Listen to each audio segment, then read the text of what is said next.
It's never too wet to mow the lawn.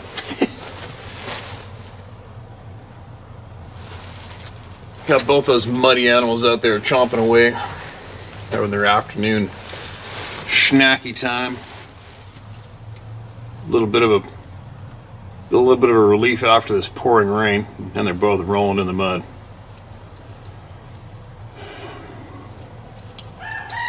Last share evening.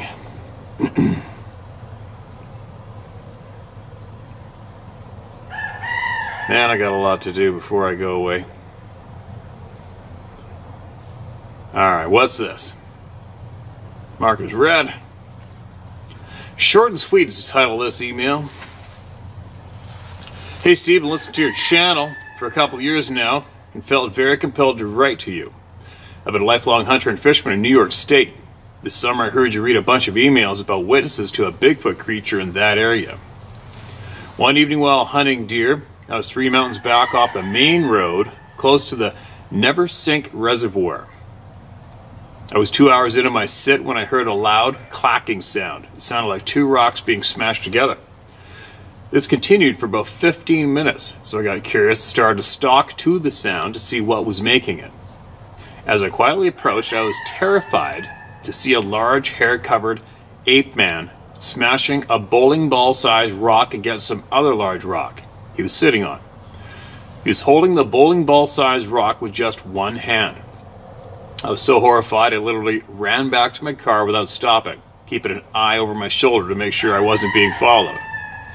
After I got into the car, I tried to compose myself. I called my Uncle Spike, who gave me the feeling he really didn't believe me. Spike has spent his life in the woods, so I thought he might understand what I had seen. I avoided going back to that area for a couple of years, but after listening to your channel, I decided I wasn't going to be afraid forever.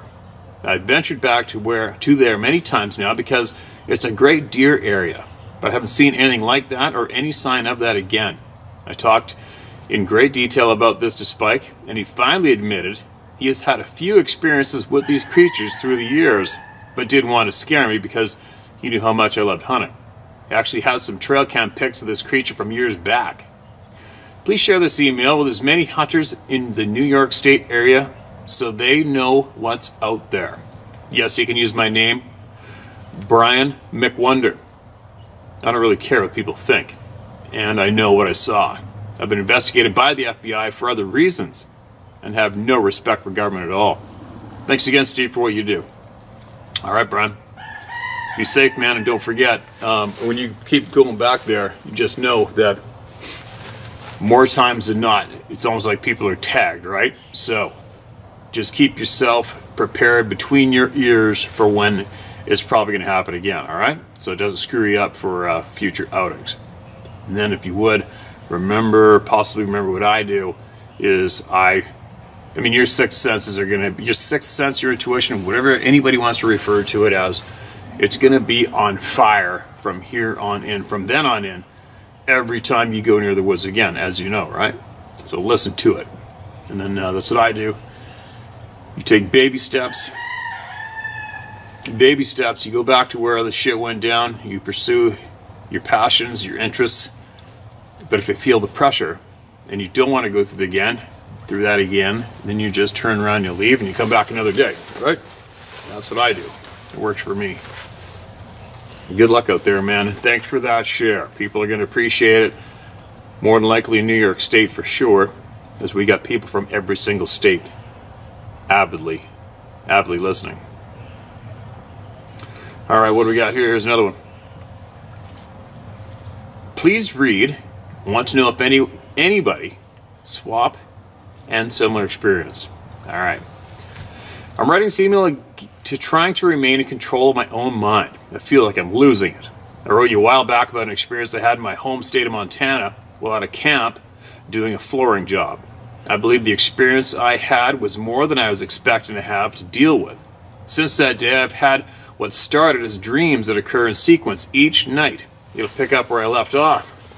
I'm superhuman in these dreams, and the funny part is the dreams started from when I had my experience, when I explained about time slowing down and being unable to move or speak. That 30 seconds of slowing time has been hours in retrospect. I can jump from tree to tree or float off a cliff. The footprints of these huge animals leave a dust behind I can see in my dreams, but make no imprint as like I'm one of them and we are weightless. I don't want to wake up. I don't want to wake up reminds me of that movie with the blue people and the Marine in the wheelchair.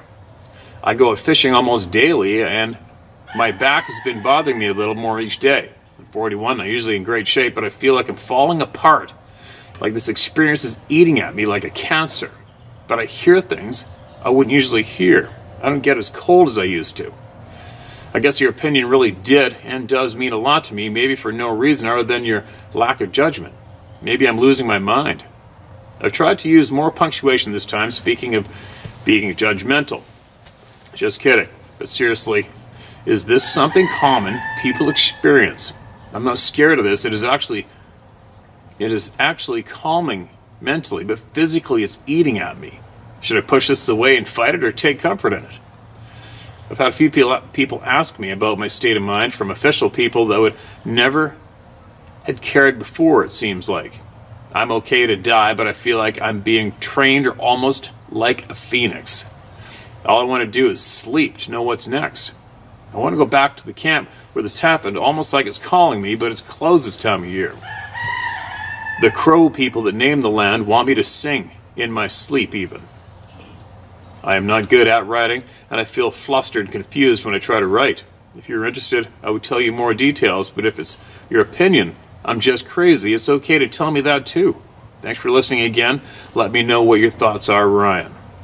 Well, first off, Ryan, nobody gets turned away, especially when they're looking for help or any kind of assistance, right? And nobody gets deemed as crazy. Maybe if you recall, and everybody else listening recalls, you remember that story that person sent in about their grandmother years ago being adamant at what she saw, and the family turned her in to a mental health ward, and she ended up being killed by somebody in that same establishment who had extreme mental illness. They killed her, lost her life, because the family wouldn't listen to what she said and deemed her as crazy. That story really made me want to puke. It was a really, really sad feeling I felt when I read that one. So many people are deemed as crazy or losing their mind or nuts just because of what they're experiencing or what they saw. And hopefully we're helping put an end to that too, right? So Ryan, nobody here is judging you, thinking you're going crazy. Sharing that what you just shared may turn out to be very, very important to many people that you just shared that. You never know until we start reading the comments below, or I get similar emails from somebody with great relief because they've got the exact same experiences you're having right now. You never know, right? That's why everybody's encouraged to share, and that's why everybody gets listened to. And that's why we always say, take from it what you will or leave it. But we're not going to find out unless we talk about it out loud, right? So, do I think you're crazy? No. I think it's very worthy of reading your experience and the experience you're having right now and sharing it, all right?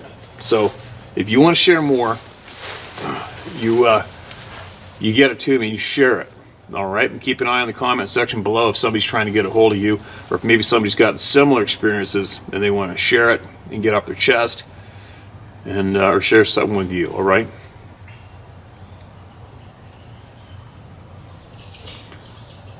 All right, what do we got here? Mark this is red. Additional encounter not visible, a re-evaluation of event. Dear Steve, I'm sending an additional experience that rocked me, and now I am re-evaluating the event. This shook me hard. Michelle Bloker here, 66 years young, retired, LE, etc. Please share if it'll help someone. I live in Northeast Oregon. I've been an avid outdoors person most of my adult life. I've been camping, hiking, and fishing solo with my dog for years. I've seen so much in life that fear doesn't have a space in my world. That is until 2 years ago. I am a ham radio operator and participate in both winter and summer field day. A few of us went to Rabbit Bench to camp and operate during summer field day, July 27th, 28th, 2019. The location is approximately 3,600 feet in elevation and off Highway 3 about 2 miles to the east. A beautiful bench on the breaks of Davis Creek. Dimming wildflowers, buckwheat, camas, and many other edible plants flourish here. Ponderosa pine, white and red fir, 50 feet tall. The edge of the 190-degree east-facing bench falls steep to forest, Davis Creek, and National Forest land. It is also a part of the trail that the Nimiipuu Nez Perce took fleeing the extermination effort of the U.S. militia. I've camped solo here many times with my dog Blue, 109-pound flat coat retriever. However, this night was terrorizing. When my friends and I finished making radio contacts, I went to my campsite about 300 to 400 feet from my pals. They slept in their small campers and pickups. My tent, near the edge of the bench, had surrounded by trees. Blue and I went to sleep about 8 p.m. in our 10-foot tent. My pickup parked about 5 feet away to the north. At about 1 a.m., I woke to the haunting call of a great horned owl. The owl was in one of the trees close. Between the owl's call, I heard what I know as a bereaved elk call, so hollow and beseeching. She was in the forest below me. I then heard the coyotes wailing, barking, and tipping. I made sure Blue was secure on his leash so he did not bolt and run wild. His eyes were as wide as mine, and we were both holding our breath. The sounds radiated up from what I thought was the bottom of the breaks. I continued to listen. Air tightened my lungs, sitting up straight. Dog Blue tightened close. Then, coyote yips and growls were seamlessly replaced with wolf growls and gnashing of tearing flesh. The owl continued his call. Then I heard the scream of a cougar 2 times. It was super loud. I pulled Blue tight quickly, unzipped the tent fly, and threw his 109 pounds into the truck. Birkin ran back and grabbed our sleeping bags from our tent. I, macho woman, dove into my pickup with bedding, covered Blue and my heads, and locked the truck doors. We stayed still until the first light of day, about 4:30 a.m. I wrestled the tent down, threw it in the pickup, and left for home. I called one of my pals who was sleeping in their small camper. I asked if he or his partner heard anything during the night. He told me he had heard coyotes and the owl. He did not recall the elk or cougar sounds. Steve, this is just not normal happening. I discussed it with a close friend who used to be my steelhead fishing buddy, an avid hunter and tracker. He would rather be in a wall tent in the woods than in his house. He told me he had never experienced anything like this. My question for the round table is, what do you think? By the way, Blue and I have not camped there again. There are a few other oddities I'll send to you. Also a theory regarding vibration frequency, like what I understand in amateur radio and antenna theory. Share all, some, or none. Just wanted to hand it over to you and the others. Take good care, and your new co-host is awesome, always. Michelle Bloker. All right, Michelle, thanks for that share. I think I don't know if it really makes much of a difference what anybody out here, myself or anybody else, thinks. You already know. You and your dog know. And just the fact you're not going back there tells you a lot, right? So if you start arguing with yourself and arguing with your natural reaction to what happened, you're probably going to lose. So I'm guessing that your reaction was correct, because our initial reactions are usually correct, almost always correct, when it comes to fight or flight. Thanks for that share again, alright? I'm sure somebody might have something to say in the comment section below, so keep an eye on it. Alright, what do we got here? Toe to toe, eye color change. Hey Steve, been binge watching for about 3 weeks now. I've had many sightings of Sabe, but only 3 close encounters. Only? This one is my most interesting. I was in a bad place in my life. I just lost everything in a divorce. Started drinking pretty heavily, which cost me even more. A dear friend got in my face and said, straighten up, you're better than this. Told me to go camping and think things through. He took me out on state land in upstate New York. Made sure I had everything I needed minus alcohol, lol. We kept hearing things each night, but I just figured it was detox. Third night sitting by the fire, I hear something big and real close. Sitting by the fire, I can feel it. A menacing presence. I stand up and start yelling into the woods. You want me to come? You want me to come on? I am here. Got nothing left to lose. Along with quite a few obscenities. I knew what was there. I'd seen them before, just not up close. He steps into a clearing opposite side of the fire. Eyes red as hell. I about pissed myself. In my mind, I hear, leave or else. My legs shake, and then I turn loose all my anger from losing everything and yell back, go to hell. You want me? Take me. I've got nothing left. I don't care. So come on, you big son of a bitch, finish this. It takes 2 steps and stands in front of me and lets loose a deep guttural growl. I can hear and feel it. I yell, finish it. All of a sudden his eyes change color to a beautiful green. A huge hand laid on my shoulder. Then a voice in my head says, no, you're not done yet. I feel a flood of emotions. I can't tell you what emotions because I broke down bawling like a baby. Not sure how long I cried. I looked up and he was gone. He was all of 10 foot, reddish brown hair, face like ours, just larger. I retired to my tent. I woke up in the morning and there in front of my tent was 2 owl feathers. That evening, my friend comes to drop off more supplies and check on me. I tell him I don't need it. I'm good. I'm good. Time to go. He asks, are you sure? I tell him I got my wake-up call and thanked him for being a true friend. I give him a hug. We pack up, get ready to leave, and he notices the footprints in owl feathers. His jaw drops, and he says, visitor? Yeah. I say, a big one. He asks, I tell him everything. He smiles and says, you saw them and survived. Yeah, you're good. We leave and he hands me a beer and I say, not yet. Need better control. For my wake up and got my life back on track. I am 50 now. This happened 16 years ago. My life isn't what I planned, but it's good. I love what you're doing, the common folk just like me. Oh, doing for the common folk just like me. Never stop, never surrender. You got a friend for life right here. IGY6, use my name, it's Bill Foz. And I'm a proud patriot. Want me to mail my other encounters? I will in time. Alright, man. You share what you want to share, alright? And that's a pretty big one you just shared right there. So, it's getting kind of dark. Just looked up, I can see the screen on this camera. Maybe I'll adjust the exposure a little bit one more time as the sun's going down. I don't know if I can do it while it's recording or not. Oh yeah, it works. Alright, let's brighten that up just a little bit. Let the horses out there chew away in that green grass instead of hay. That's quite the experience, man. It's quite the share. Be interesting to hear if anybody else has anything similar than that. I'm super, super stoked that you pulled out of that whole low point in life on the better side. Many people get annihilated by divorce and never quite make it back, unfortunately. You got more you want to share, you share it, right?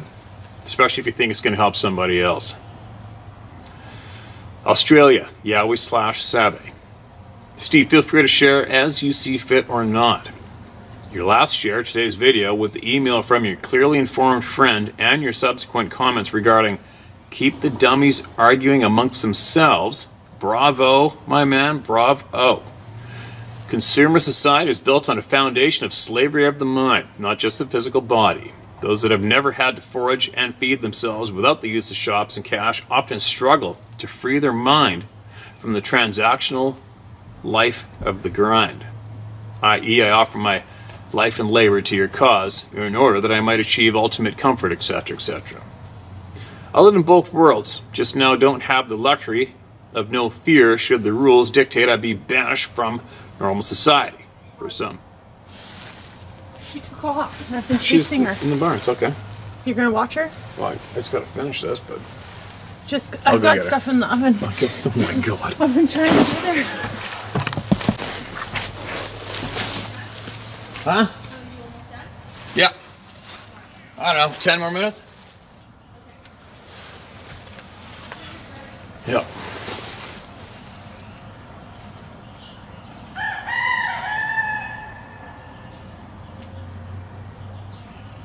i.e., I offer my life and labor to your cause in order that I might achieve ultimate comfort, etc., etc. I live in both worlds just now, but have the luxury of no fear should the rules dictate I be banished from normal society for some unfashionable political infraction or general disobedience in the face of stupidity, etc. So, fuck 'em, I say. Since paying attention and migrating my viewing from your original How to Hunt videos, where, as previous pro hunter and tracker myself in Australia, I enjoyed your footage and stories, to now include the Share My Stories videos about Sabe, etc. And I put a lot of thought into my own strange experiences when out in the bush. Your video library and collective encouragement for information is proving not only entertaining and interesting, but also level-headed and balanced. The later two things are often sorely missed from a lot of other discourse on this/these subjects. I truly applaud your efforts thus for man. After my previous email to you on the topic, our K9/Canine friends and Sabe/Yowie relationship and the rationale for it, I put more thought into that and my own hunting, working, animal, and strange experiences. This has been my latest theorizing. My horses read my body language almost like a book, but they can be fooled with some decent acting, lunging them, etc. Yet I use their ears as visual aids and radar when in scrub. Advantage horse. Our canines are able to smell cancer and illness, for heck's sake. Mind-blowing. Perhaps beyond smell is an ability for them to actively detect pheromones on a scale way beyond human subconscious ability to sense romantic chemistry or fear and doubt we can often sense in other humans. This, mixed with our all-too-real yet often disregarded sixth sense/gut instinct/natural intuition, proves there are things beyond mainstream science that prove the ability for humans to communicate without speech. It also, interspecies, dog/human interactions and such, most animal owners surely already appreciate this. This, when thought about from the point of a predator-prey perspective, in my belief anyways, could be the answer as to why many of people's experiences with Sabe/Yowie play out the way they do. Actual intent and perceived intent. Just as my horse and dogs read my body language and respond befitting, the great white shark may sense vibrational and or pheromone signals also. And just as ducks quack does not echo facts, I draw my conclusion that it is not a huge leap, therefore, to assume that entities related somehow with us via DNA may indeed hold sensory talents we as comfort-seeking devolutionary creatures have long lost or invested no time in developing. The Sabe and Yowie being both predator and potentially prey, all whilst foraging without the disability of generational conditioning to fit in and get a job and buy a home. No doubt adapted to overcome and survive by cultivating and honing sensory perception and possibly more in order to try to achieve apex status. I'm off to watch the stars from a hammock as I crash out. Stay staunch, Steve. Bravo, sir. Bravo. When injustice becomes law, resistance becomes duty. Kindness regards, G.J. Miller, Queensland, Australia. Right on, man. Thanks for that email. And I'm glad you're in a hammock out in the bush. Stay there. Stay there and keep soaking up the honest facts and the skills and the knowledge. And make sure you get back to us and share with us more one day, all right? And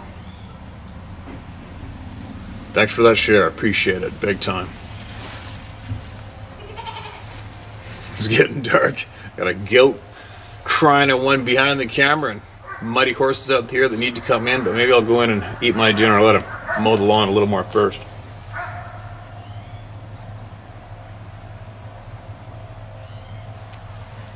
All right, I shall return.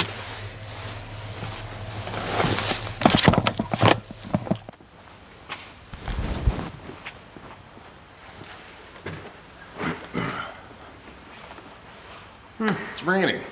Go figure. Raining again. We took double hits of vitamin D this morning. Gotta stay on top of that shit. And then was working late in the shop here, inside here last night, and the lighting, everything's fine. I just haven't had time to get rid of these 4 old ballast lights in the ceiling.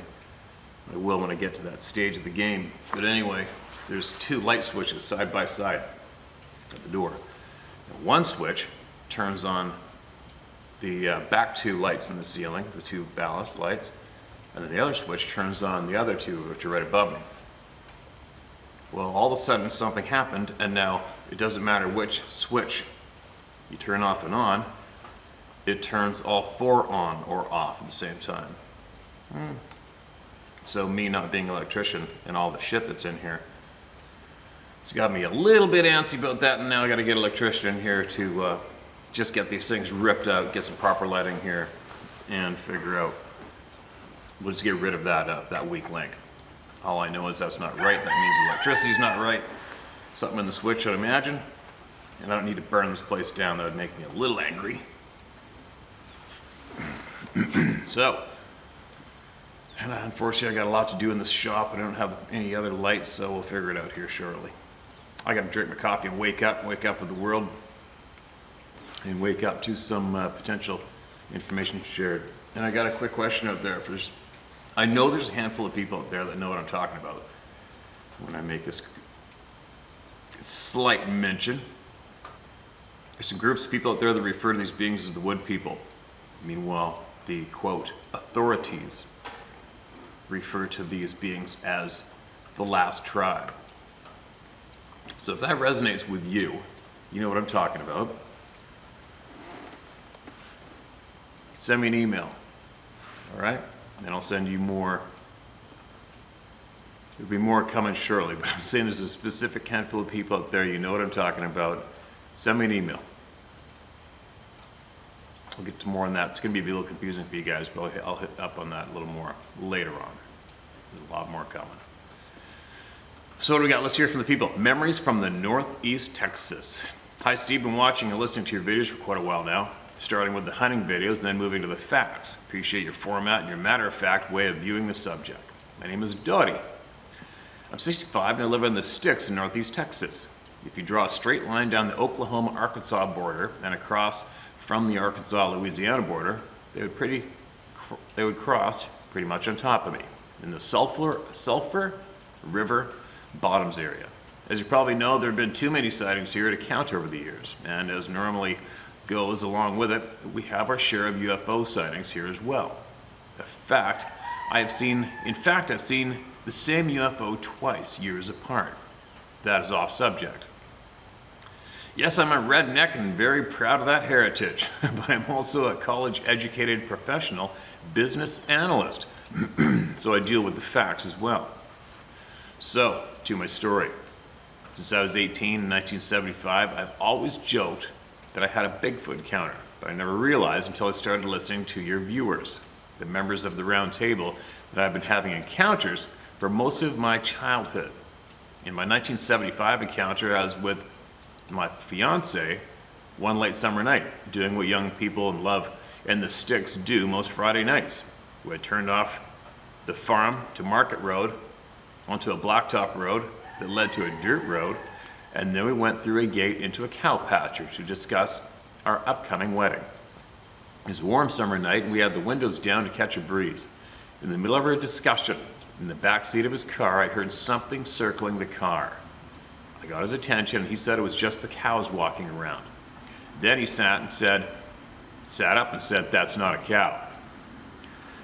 Now we have had that very rare black bear come down out of the Ozarks, and cougars and large black cats have been seen occasionally. So what I was hearing was not walking on 4 feet. We jumped up, put ourselves together, and jumped in the front seat. My fiance threw the car into drive, spun out a little in the wet grass, and headed for the gate we came through to get to the pasture. I tried to tell him to just drive through the barbed wire gate, but instead on opening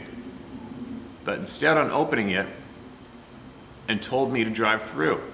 Sorry, I'm not awake yet. He insisted on opening it and told me to drive through. I did, and as I was watching in the mirror for him to close the gate, I saw something approaching at a high rate of speed. I started screaming for him to get in the car. He looked up and saw what I saw. Threw down the gate, and jumped in the car.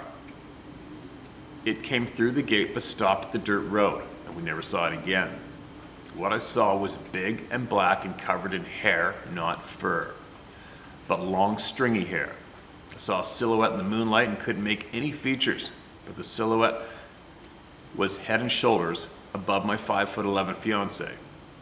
He took me home, and we did what everyone does. We never talked about it again. Any time that I would mention it during our 22-year marriage, my now ex-husband would just play it off and say I was simply and literally effed out of my mind that night, and he couldn't be held responsible for what I thought I saw. Everyone would have a good laugh. Eventually I started laughing at it too and just told the story as a joke. Now that's too bad. I've always been interested in the subject, but all the shows on TV just reinforced the idea that Bigfoot is a joke.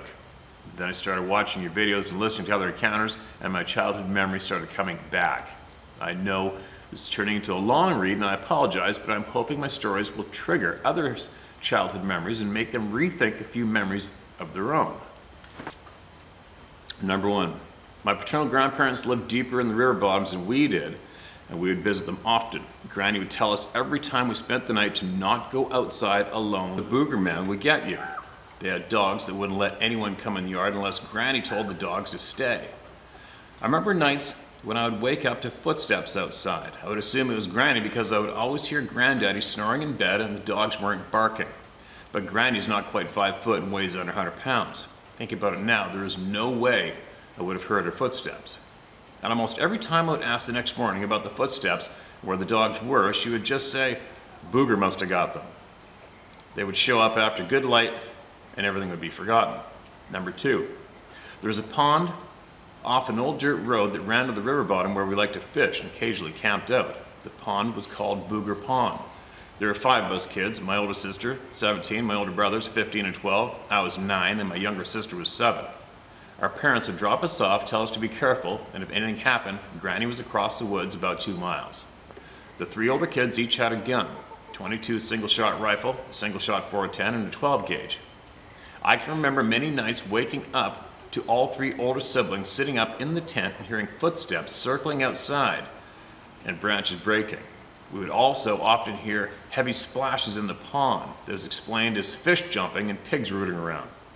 Sometimes in the morning there would be piles of rocks at the door of the tent. Those would be brushed off as, "Look what the pigs dug up." About the same time I remember camping in our back pasture. We grew up on 150 acres and the back field had a wood line on the back fence row running along a creek bed. It was one of our favorite getaways after a hard day in the hayfields or running cattle. This one night that I remember, we were sleeping under the stairs, that'll be stars, around a fire when we started hearing the coyotes getting closer than they normally did. And the howl was different, and a couple times there was a scream like a panther, kind of. The older kids said it was time to get home. They had their guns and told my baby sister and me to get a good stick of wood out of the fire to hold as a torch. They told us not to look back and keep the torches pointed toward the house. I never looked back, but I could hear what was out there following us all the way home. Growing up, there were always stories of Booger going on some neighbor's back porch and making a mess. The cows were found in the neighboring pastures, ripped to shreds and half eaten. Both my brothers have passed on now, and any time I ask my sister, she says I was too young to have any of those memories, and she is too old to think about that nonsense. She and my younger sister now live 2 miles away from the grandparents' old farm. She'll go outside at night if the dog is barking at something, but if they hear noises and the dog is silent, they stay inside. That brings me to my last memory that is really just a glimpse of a memory. I think this happened when I was about 5. I remember being afraid of red eyes in the window. To this day, I will have a panic attack if I see an animal with red eyes in real life or in movies. For most of my adult life, I've had a reoccurring dream about animals circling my house at night. I see red eyes in the window watching me. And if I find myself outside and this animal is standing upright and it has a dog face, I wake up in a panic crying. It's a very vivid dream. One of the most frightening aspects of the dream is the fact that about when this dream started, late one night, my father came home from his second shift job and found me in the yard. Now, as far as I know, I had never and have never since walked in my sleep. Yet my father found me outside with my 2 dogs, a half-wolf, half-German shepherd, and an English shepherd, circling me in protection mode. And as soon as he got out of the car, the dogs left me and started chasing something. The next day, my father told me he had found both dogs and they had been in a fight with something, probably a wolf, and he had to put them both down because of their injuries. It was just in the past couple of years I mentioned something to my younger sister about my dream. She got white as a ghost, and she said she had the same dream for most of her adult life. When we mentioned it to the older sister, she said she had the same dream, and then we did talk about it again. Well, Steve, sorry for the length of my story. I hope you and the round table are getting something out of it, even if it doesn't make it into a video. It feels good to get it off my chest and to start putting more pieces of my puzzle together. Honestly, until I started writing this, I hadn't thought about all of this as one continuing story. So, now to see where it continues to. Thanks again for what you're doing. Sorry for your loss. Stay strong. We're all here for you and the truth. Wow. Dottie, thank you so much for that share. I'm glad you and your sisters got to speak about it and try to make some kind of sense about that. About those childhood memories. It's pretty crazy, isn't it? The dogs getting killed, every time I hear about the dogs getting killed, it kind of, puts me from the neutral to thinking most of these beings might be all right, to neutral to they're dirty, filthy pricks. So when I hear about the dogs getting killed, and like I said before, I'm going with dogs, canines' attitude towards these things. My vote is they're not so good on average so far. It's just, for me, that's what the evidence is pointing to for me as I learn so far. So far, I do not believe the majority of these beings are very good. Not my fault. It's just, if I try to listen to all the evidence with a rational mind, it's pointing to they're not so good so far.